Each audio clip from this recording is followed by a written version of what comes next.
നമസ്കാരം, ഞാൻ ശശികുമാർ തിരുമുല്ലവാരം. ഇത് എൻ്റെ 145-ാമത്തെ എപ്പിസോഡാണ്. ഇതിൽ ഞാൻ പറയാൻ ഉദ്ദേശിക്കുന്നത് ഹിന്ദു പുരാണങ്ങളിൽ അനുസരിച്ച് സ്ത്രീകളെപ്പറ്റി എന്താണ് പറഞ്ഞിരിക്കുന്നത് എന്നുള്ളതാണ്. അതിൻ്റെ heading woman as per Hindu mythology. Woman as per Hindu mythology, അതാണ് ഇതിൻ്റെ സബ്ജക്റ്റ്. അപ്പോൾ ആദ്യമായിട്ട് ഞാൻ രാമായണം, പിന്നെ മഹാഭാരതം, ഭഗവത്ഗീത, ശിവപുരാണം, ഈ 4 കൃതികളെ വെച്ചിട്ടാണ് സ്ത്രീകളെപ്പറ്റി എന്താണ് അതിനകത്ത് പറഞ്ഞിരിക്കുന്നത് എന്നുള്ളത് എൻ്റേതായിട്ടുള്ളൊരു കാഴ്ചപ്പാടിലാണ് ഞാനത് അവതരിപ്പിക്കുന്നത്. അപ്പോൾ രാമായണത്തിൽ ആദ്യം തന്നെ ഒരു സന്ദർഭമുണ്ട്. ശ്രീരാമചന്ദ്രന് പൊന്മാനെ അന്വേഷിച്ചിട്ട്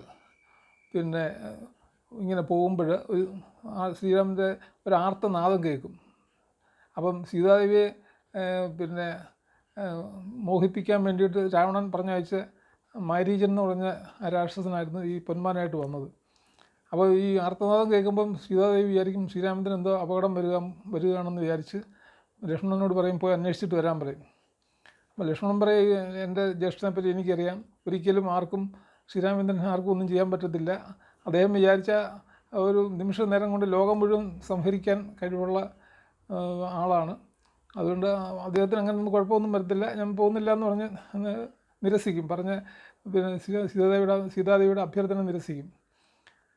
അപ്പം സീതാദേവി പെട്ടെന്ന് ദേഷ്യം വന്നിട്ട് പറയും, നിൻ്റെ നിൻ്റെ മനസ്സ് എനിക്കറിയാം, ജ്യേഷ്ഠൻ മരിച്ചാൽ നിനക്ക് എന്നെ വിവാഹം കഴിക്കാമല്ലോ, അതാണ് നിൻ്റെ ഉദ്ദേശം എന്നൊക്കെ എനിക്കറിയാമെന്ന് പറഞ്ഞ് ഒരുപാട് ശകാരിക്കും.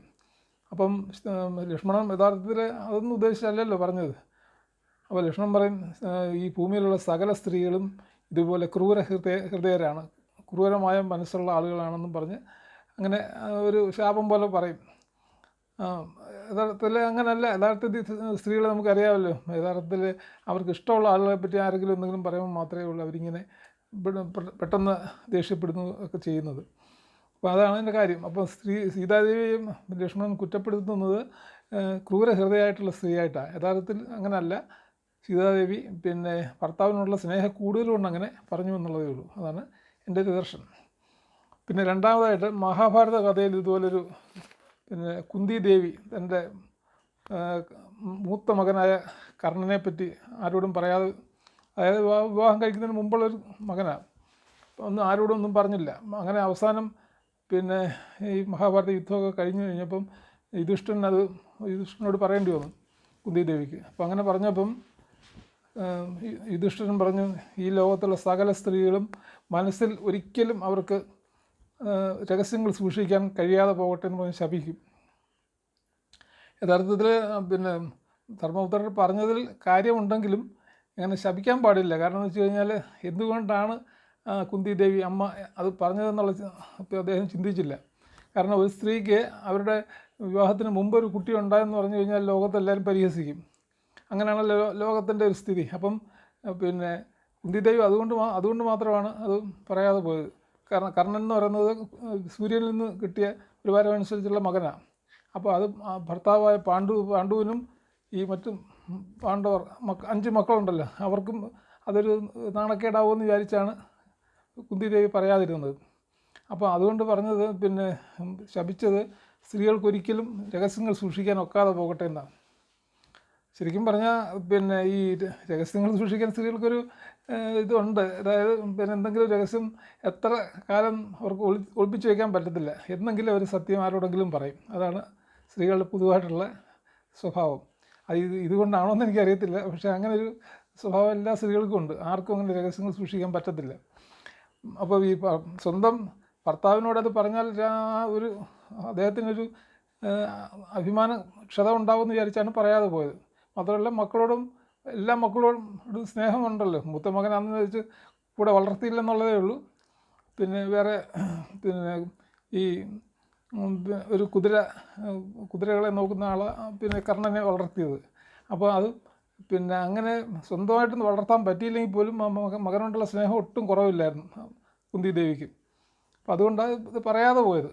അപ്പോൾ അങ്ങനെ സ്നേഹക്കുറവ് കൊണ്ടൊന്നുമല്ല, സ്നേഹം കൂടുതലും കൊണ്ടാണ് മകനെപ്പറ്റി പറയാതെ പോയതെന്നുള്ളതാണ് എൻ്റെ ഒരു ദർശനം.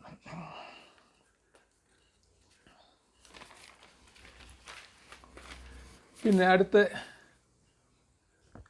മൂന്നാമതായത് ഭഗവത്ഗീതയിൽ ശ്രീകൃഷ്ണൻ എന്താണ് സ്ത്രീകളെപ്പറ്റി പറയുന്നത് എന്നുള്ളതാണ്. അദ്ദേഹം വളരെ പിന്നെ അറിയാമല്ലോ, ശ്രീകൃഷ്ണൻ എന്ന് പറഞ്ഞാൽ ഏറ്റവും വലിയ തന്ത്രശാലിയായ ദൈവവും കൂടെ ഏറ്റവും കൂടുതൽ തന്ത്രശാലിയാണ്. എല്ലാ കാര്യങ്ങളും തന്ത്രപരമായിട്ട് കൈകാര്യം ചെയ്തുള്ളൂ. മാത്രമല്ല ഇതിനകത്ത് പറഞ്ഞിരിക്കുന്ന സ്ത്രീകളെ പറ്റി പറഞ്ഞിരിക്കുന്നത് തന്നെ അവർ ഭാഗ്യം, ഉറച്ച തീരുമാനങ്ങൾ, നല്ല സംഭാഷണം, ഓർമ്മ, ബുദ്ധി, പ്രശസ്തി, ക്ഷമിക്കാനുള്ള മനസ്സ്, ഇവയെല്ലാം ഉള്ളവരാണ് സ്ത്രീകളെന്നാണ് പറഞ്ഞിരിക്കുന്നത്. അപ്പോൾ പുരുഷന്മാരെക്കാൾ എന്തുകൊണ്ടും പിന്നെ തുല്യരാന്ന് പറയുന്നെങ്കിൽ പോലും സ്ത്രീകൾക്കാണ് കൂടുതൽ പിന്നെ എന്താണ് പറയുന്ന ഒരു വില കൊടുക്കേണ്ടത്, അതായത് കൂടുതൽ ബഹുമാനിക്കപ്പെടേണ്ടത് സ്ത്രീകളാണെന്നാണ് ഭഗവത്ഗീതയിൽ ശ്രീകൃഷ്ണൻ പറയുന്നുണ്ട്.